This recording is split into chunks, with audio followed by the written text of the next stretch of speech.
Well, basically, right now, that freeze is still in effect on that ban that was put in place on Sunday, thanks to that executive order from President Donald Trump. But as far as the details, it was a 29-page ruling by those three judges over the Ninth Circuit Court, all three of them ruling unanimously to continue the freeze of this immigrant travel ban. And in a tweet, as expected, President Trump reacted within about half an hour or so after that ruling came out.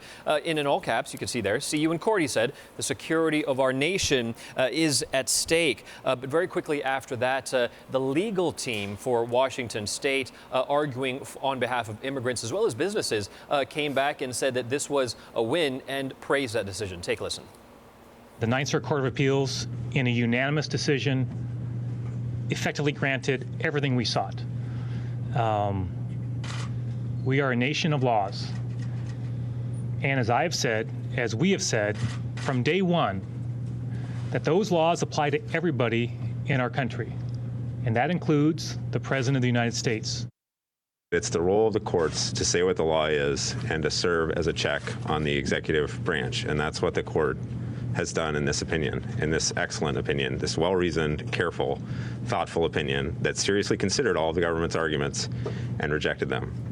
And that man just now was Noah Purcell, the Solicitor General of Washington State, who actually argued to that Ninth Circuit Court of Appeals just a couple days ago. But looking also at reaction from Congress, there's not too much. And interestingly, Rich, the Republicans seem to be fairly quiet, and we've only gotten one Democratic congressman coming out of this, and that would happen to be Democratic Senate Minority Leader Chuck Schumer. And he's basically saying that this decision and this push, at least, by the White House is unconstitutional, and he's pushing for the president to come out with a bipartisan plan that you can see there. But again, a lot of people, at least on the Republican side, staying on the sidelines for now as this case winds through court. Ramy, tell us about the ramifications here of this decision. Yeah, well, for one, it first off is a victory for immigrants. Of course, those immigrants coming from the 7 majority Muslim countries, mostly from the Middle East and North Africa. But on the business side, we have to look at that. It's also a win for businesses that rely heavily on immigrant talent, immigrant innovation, that they say. You'll remember that on Sunday night, about 97 Silicon Valley companies signed an amicus brief to the Ninth Circuit saying that their businesses would be hurt by this ban. That includes Google, Facebook, as well as Apple. And by one account, 1 out of 3, this is interesting, 1 out of 3 Silicon Valley residents, Rich, are actually foreign-born. 2 out of 3 math and technical workers in the Silicon Valley area are also foreign-born, according to one study. So it's interesting to see the reliance here. But looking ahead, we do have more court cases.